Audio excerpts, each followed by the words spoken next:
மனோஜ் கனகா அவங்க அம்மா கிட்ட, ஆன்ட்டி நான் கேக்குறேன்னு தப்பா நினைச்சுக்காதீங்க. நேத்துதான் கல்யாணம் முடிஞ்சிருக்கு. எனக்கும் கொஞ்சம் அர்ஜென்ட் செலவு இருக்கு. அந்த 5 லட்சம் ரூபாய் பணத்தை இப்பவே கொஞ்சம் கைமாத்த கொடுத்தீங்கன்னா எனக்கு ரொம்ப யூஸ்ஃபுல்லா இருக்கும் ஆன்ட்டிங்கிறாங்க. என்னப்பா தம்பி எடுத்த உடனே இப்படி பணத்தை கேக்குறீங்க?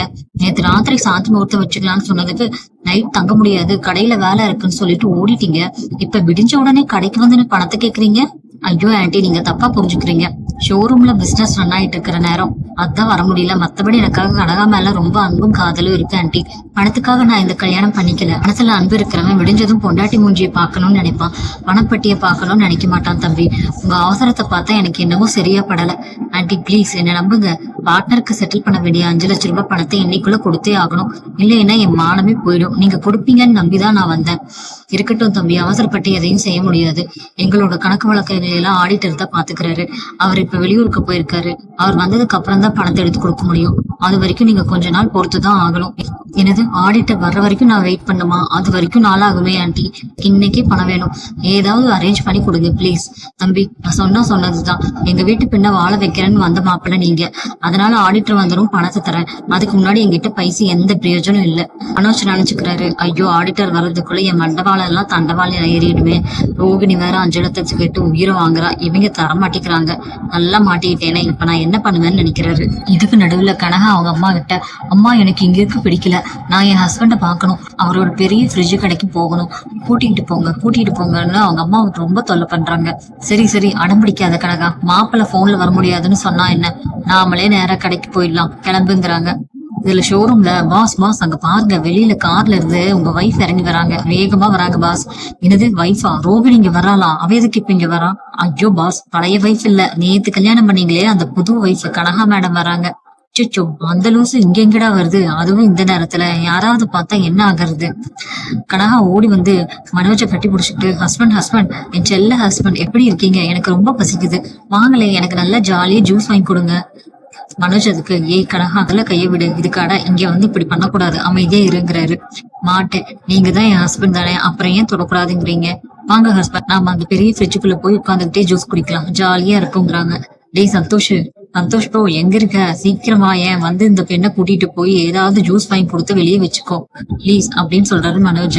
வாங்க மேடம் வாங்க, நம்ம போய் ஆப்பிள் ஜூஸ் குடிக்கலாம். பேசாம உங்க ஹஸ்பண்டுக்கு இந்த ஷோரூமுக்கு பதிலா ஒரு ஜூஸ் கடையா வச்சிருக்கலாம் போல, எப்ப பார்த்தாலும் ஜூஸ் அப்படிங்கிறாரு சந்தோஷ். டேய் சந்தோஷ், என் நிலைமையை பார்த்தா உனக்கு கிண்டலா இருக்காடா? அவங்க அம்மா வேற கார்ல இருந்து இறங்கி வராங்க. அவங்க கிட்ட பேசி முதல்ல இவளை இங்கிருந்து கூட்டிட்டு போங்கடா, இல்லைன்னா என் கதை அதோ கதிதாங்கிறாரு மனோஜ். சந்தோஷ் தலதறிக்க ஓடி வர்றாரு. பாஸ் பெரிய ஆபத்து பாஸ், உங்க பழைய வைஃப் ரோகிணி உள்ள வந்துட்டு இருக்காங்க பாஸ். மனோஜ் உடனே, ஐயோ ஒரே நேரத்துல இந்த புது பொண்டாட்டியும் பழைய பொண்டாட்டியும் ஒரே இடத்துலயா? டே சந்தோஷ், என்னை எங்கேயாவது ஒளிச்சு வையடா.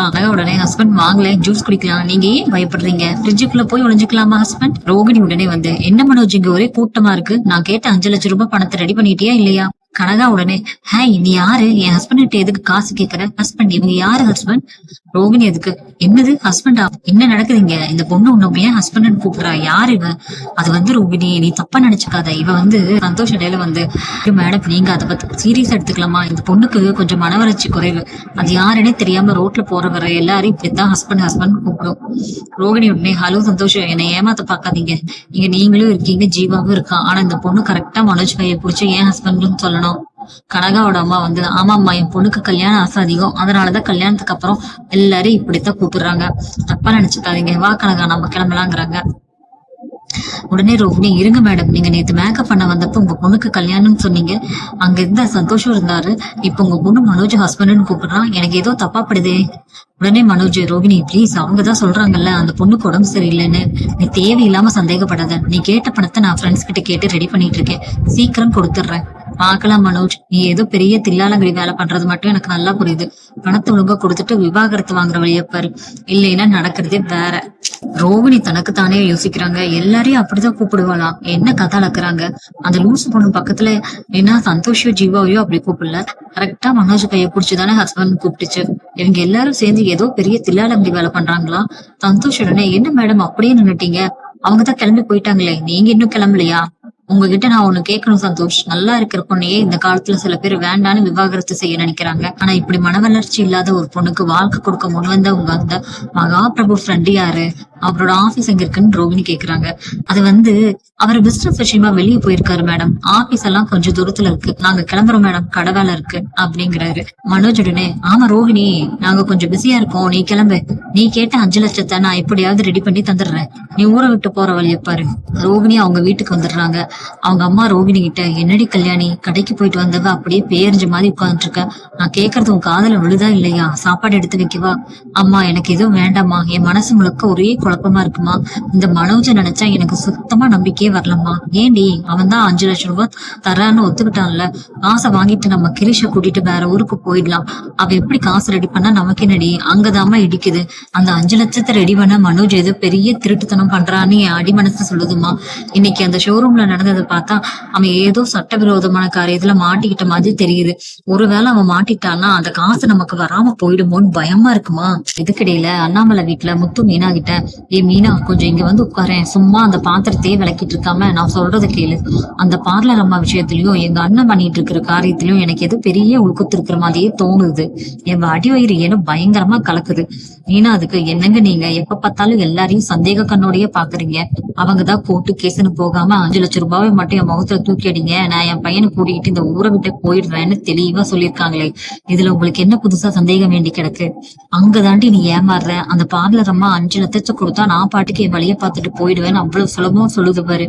அதை என்னால அத்தனை சீக்கிரம் நம்ப முடியல. இன்னொரு பக்கம் எங்க அண்ணனை பாரு, நான் 5 லட்சத்தை எப்படியாவது ரெடி பண்ணுவேன், எனக்கு பணம் வர்றதுக்கு வழி இருக்குன்னு நெஞ்சு நிமித்திட்டு ரொம்ப ஸ்ட்ராங்கா அடிச்சு சொல்றான். வேலை வெட்டி இல்லாத அந்த லூசு பையில என்னால எப்படி நம்ப முடியும்? அவங்க கிட்ட ஏது 5 லட்சம் ரூபாய்? ஷோரூமே கடன்ல தான் போயிட்டு இருக்குது. மீனா, அதுக்கு அவங்க 2 பேரும் சட்டப்படி விவாகரத்து வாங்கிட்டு நிம்மதியா பிரிய போறாங்க. இதுல உங்களுக்கு என்னங்க கன்ஃபியூஷன்? காசு கை மாறினா கதை முடிய போகுது. அவங்க வழியை பார்த்துட்டு போக போறாங்க. நமக்கு எதுக்குங்க தலைவலி? இன்னைக்கு நம்ம இவங்க 2 பேரும் சேர்ந்து எங்க அம்மாவுக்கு தெரியாம ஏதோ பெரிய பிளான் போடுறாங்களோன்னு தோணுது மீனா. முத்துவை ஏமாத்தலாம், ஆனா இந்த முத்துவோட டாக்ஸியோட ஸ்பீட அவங்களால மேட்ச் பண்ண முடியாது. 2 பேரும் சேர்ந்து நமக்கு முன்னாடி விவாகரத்து டிராமா ஆடி பணத்தை எப்படியாவது எங்கேயாவது திருடியோ இல்ல கொள்ளையடிச்சோ ரெடி பண்ணிட்டு அம்மாவுக்கு தெரியாம வேற எங்கேயாவது ஓடி போயிடலான்னு ஸ்கெட்ச் போடுறாங்களோன்னு எனக்கு தோணுது. கண்டிப்பா அதுக்கு வாய்ப்பே இல்லைங்க. உங்க அண்ணன் எவ்வளவு பெரிய தில்லாலங்கடி தைரியசாலியா என்ன? உங்க அம்மாவை எதிர்த்து அவங்க பேச்சுக்கு மறுவார்த்தை பேசவே அவருக்கு துப்பு கிடையாது. இதுல அவங்களுக்கு தெரியாம ரோகிணிக்கு ரகசியமா பணத்தை கொடுத்துட்டு அவங்களையும் கூட்டிட்டு தனியா கொடுத்துன போற அளவுக்கெல்லாம் அவருக்கு நெஞ்சில ஈரமோ தைரியமோ சுத்தமா கிடையாதுங்க. நீங்க அவரோட கெப்பாசிட்டிய ரொம்ப ஓவரா கற்பனை பண்ணிக்கிறீங்க. நீ அவனை குறைச்சு மதிப்பிடுற மீனா. இப்ப 2-3 நாளாவே அவனோட ஆட்டிடியூடும் சரியில்லை. அவன் நடமாடுற இடமும் சரியில்லை. நீயே பார்த்தேல்ல, அன்னைக்கு அந்த லூசு பொண்ணோட கல்யாணத்துக்கு அந்த மொட்டை சந்தோஷ் பையனும் வந்திருந்தான், அவனோட ஜீவாவும் வந்திருந்தான். எனக்கு அப்பவே ஏதோ தப்பா பட்டுச்சு. ஏன்னா இவனுக்கு 2 பேரும் எங்க அண்ணனோட கை கூலிங்க. அதான் அன்னைக்கே அவங்க ஃப்ரெண்டோட சொந்தக்காரங்க கல்யாணம்னு சொன்னாங்களே, அதை ஏன் இப்ப தேவையில்லாம இழுக்கிறீங்க? அதுக்கு இதுக்கும் என்ன சம்பந்தம்? இல்ல மீனா, அன்னைக்கு அந்த கல்யாண மண்டபத்துல ஏதோ ஒரு பெரிய தில்லாலங்கடி வேலை நடந்திருக்கு. எங்க அண்ணன் அங்கதான் போயிருப்பானோ இல்ல அது மூலமா தான் காசு ரெடி பண்றானோன்னு என் மண்டைக்குள்ள ஏதோ குறையுது. இவன் நமக்கு தெரியாம ஏதோ ஒரு புதுசா பெரிய ஆப் ரெடி பண்ணி வச்சிருக்கான்னு நினைக்கிறேன். ஆனா அது என்னன்னுதான் என்னால கண்டுபிடிக்க முடியல. ஏங்க, அவர் தான் இனிமேல் இந்த குடும்பத்துல எந்த பிரச்சனையும் பண்ண மாட்டேன், என்னால இந்த வீட்டுக்கு எந்த கெட்ட பேரும் வராதுன்னு உங்க அம்மா காலில் வந்து சத்தியமே பண்ணி கொடுத்துருக்காருல. உங்க அம்மா மேல அவருக்கு இருக்கிற பயத்துக்கு அவர் தப்பு பண்ண மாட்டாருங்க. நீங்க தேவையில்லாம வண்டையை போட்டு குழப்பிக்காம போய் படுங்க. நீ தப்பு கணக்கு போடுறீங்கன்னா, எங்க அண்ணன் இப்படி அமைதியா சாது மிரண்டு மாதிரி எல்லாம் இருக்காருன்னா அங்க பின்னாடி ஏதோ பெரிய இடிமலை வெடிக்க போகுதுன்னு அர்த்தம். அவன் பண்ண போற ஏமாத்து வேலையால எந்த குடும்பமே நடுத்தருக்கு வந்து நிக்க போகுது பாரு. என் கணிப்பு என்னைக்குமே தப்பாது. சீக்கிரமே உண்மை வெளிவருங்கிறாரு முத்து. அடுத்த நாள் காலையில ரோகிணி மனோஜோட ஷோரூமுக்கு வர்றாங்க. மனோஜ், அந்த 5 லட்சம் ரூபாவை ரெடி பண்றதுக்குள்ள உன் மூச்சு முட்டுதான். குட் நியூஸ் சொல்லவா? நான் என் முடிவை மாத்திக்கிட்டேன். எனக்கு உங்ககிட்ட இருந்த 5 லட்சம் ரூபாய் வேண்டாம், இந்த விவாகரத்து பத்திரமும் வேண்டாம். மனோஜ் திடுக்கிட்டு, என்னது விவாகரத்து வேண்டான்னு சொல்றியா? என்ன விளையாடுறியா ரோகிணி? நீதான காசை வாங்கிட்டு ஓடி போறேன்னு சொன்ன, இப்ப என்ன புதுசா குண்டு தூக்கி போடுற? விளையாடல மனோஜ், கிரீஷோட எதிர்காலத்தை யோசிச்சு பார்த்தேன். அவனுக்கு ஒரு அப்பா வேணும், அதனால நான் உங்க கூட சேர்ந்து வாழலாம் முடிவு பண்ணிட்டேன். இனிமே நான் உன்னை விட்டு போக மாட்டேன்னு சொல்றாங்க. மனோஜுக்கு ஹார்ட் அட்டாக்கே வந்துடும் போல இருக்கு. ஐயோ ரோகிணி, ப்ளீஸ் அப்படி மட்டும் சொல்லாதடி. நான் உன் கால்ல வேணாலும் விழுகிறேன். உனக்கு 5 லட்சம் பத்தலையா? நான் 6 லட்சமா தரேன். தயவு செஞ்சு இந்த விவாகரத்துல கையெழுத்து போட்டு போயிட்டே இருடி. ஏன் மனோஜ் இப்படி பதற? நான் உன் கூட வாழ்றேன்னு சொன்னா சந்தோஷப்படாம காசை கூட்டி கொடுக்குறேன்னு சொல்றேன். ஏன் நான் இங்கே இருந்தா உன்னோட வேற ஏதோ ரகசியம் வெளியில வந்துடும் பயப்படுறியா? இவ வேற விவாகரத்து தடமாட்டேன்னு பிடிவாதம் பிடிக்கிறாளே. நான் இவளுக்கு தெரியாம 5 லட்சத்துக்காக அந்த லூசு பொண்ண கனகாவை வேற கல்யாணம் பண்ணி வச்சிருக்கேனே. இவ கோர்ட்டுக்கு போனா நான் 2ஆம் கல்யாண சட்டத்துல ஜெயிலுக்குள்ளதானே போகணும். ரோகிணி உடனே என்ன மனோஜ் அப்படியே உறைஞ்சு போய் நிக்கிறேன், உன் முகத்துல ஏதோ பெரிய தப்பு பண்ண குற்றம் உணர்ச்சி தெரியுது. இந்த மனவறட்சி இல்லாத பொண்ணு கனகா உன ஹஸ்பண்ட் கூப்பிட்டதுக்கும் உன் பயத்துக்கும் ஏதோ லிங்க் இருக்கா? ரோகிணி, நீ நினைக்கிற மாதிரி இல்ல, எதுவும் இல்ல. ப்ளீஸ் என் வாழ்க்கையை அழிச்சிடாத. நம்ம 2 பேத்துக்கும் செட் ஆகாது எப்பவுமே. நீ விவாகரத்து கொடுத்தாதான் எனக்கு நிம்மதி, உனக்கும் நிம்மதி. நிம்மதியாவது பாழாவது. நான் எடுத்த முடிவுல இருந்து மாற மாட்டேன் மனோஜ். நீ என்ன தில்லாலங்கடி வேலை பண்ணியிருந்தாலும் அதை நான் கண்டுபிடிப்பேன். உனக்கு விவாகரத்து தரமாட்டேன். உன் கூடவே இருந்து உன்னை வச்சு செய்ய போறேன் பாரு அப்படின்னு குண்டு தூக்கி போடுறாங்க ரோகிணி.